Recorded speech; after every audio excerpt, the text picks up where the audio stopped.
তো বন্ধুরা আমি কিন্তু চলে এসেছি মেলায়। এখন যাব জগন্নাথ দেবকে দর্শন করতে।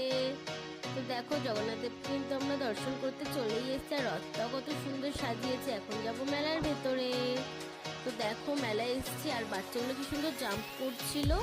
আর ওদের জাম্প দেখে তো আমার ভয় লাগছিল, যদি পড়ে পড়ে যায় কি যে হবে, বাপরে বাপ।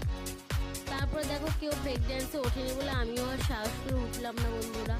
তবে এখানে বাচ্চাগুলো কি সুন্দর চলছিল ড্রাগন ট্রেন, আর ওদেরটা দেখে আমারও ছোটবেলার কথা মনে পড়ছিল। আর এখানকার জুসের দোকানটা দেখো কত সুন্দর লাইটিং, কি সুন্দর চকচক করছিল, তাই না? তারপর দেখলাম ব্যাগ, তো ব্যাগগুলো পছন্দ হলো, কিন্তু দাম শুনে আমার আর পছন্দ হলো না। তারপর চলে আসলাম কানের দোকানে। তো কানের দেখলাম ভালোই লাগছিল, কিন্তু ছোট ছিল না বলে আমার আর কানেরও না হলো না। তারপরে নিয়ে নিলাম এই ছোট ছোট হাঁস। তো আজকে মিনি ব্লগটা এইটুকুনি, দেখাবো একটা মিনি ব্লগে, টাটা।